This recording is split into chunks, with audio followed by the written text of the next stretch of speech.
caawimaad ninkii rabaa xisintii hadduu gabo xeel madhan ku kala taga xuqdad yaanu sii qaban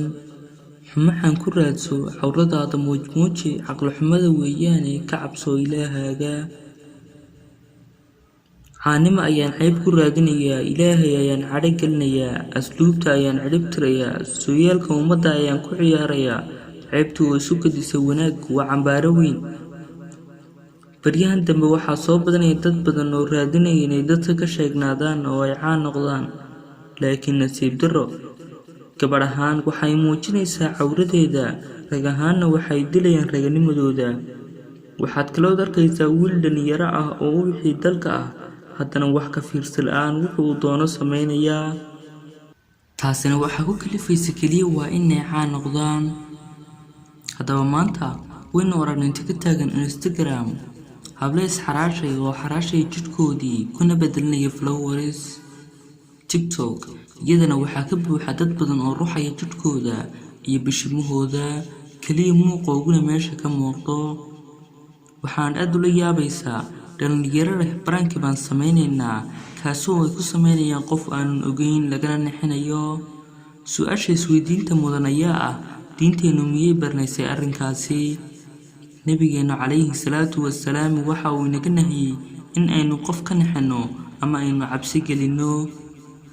haddaba laga yaabaa qofka aad ka nixinaysaa inuu ka dhaxlo dhibaatooyin caafimaad darro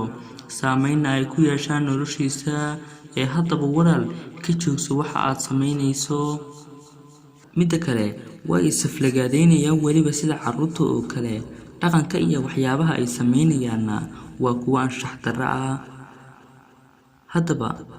caanimadu keliya kuma jirta inaad samayso waxyaabo negatif ah ee waxa aad samayn kartaa waxyaabo badan oo wanaagsan si aad caan u noqoto ilaahay agtiisana ajar iyo xasanaad uga hesho sida inaad furto YouTube kaasi oo aad ku baahiso muxaadarooyinka culimadeena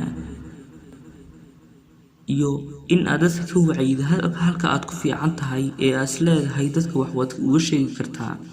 haddaba waa wax dhammaanteenu ku waajibay inaynu ka nahino xumaanta iyo fuxshiga sida fudud inoogu dhex faafaya ee laga soo min guurinayo qoom aan qeyr lahayn haddaba yaynu noqon dameeradhaan raacday ee aynu ka joogsano walaalayaal waxyaabaha aynu faafinayno midda kale talooyinka hadda la isa siiyo si aad caan u noqoto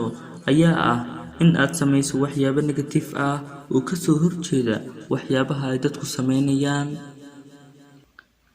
haddaba dhammaan walaalaha youtuberada ee soo gudbinaya waxyaabahaasi waxaan leeyahay ilaahay uga cabsada ummadda oo joojiya xumaanta iyo fuxshiga aad faafinaysaan والسلام عليكم ورحمة الله وبركاته.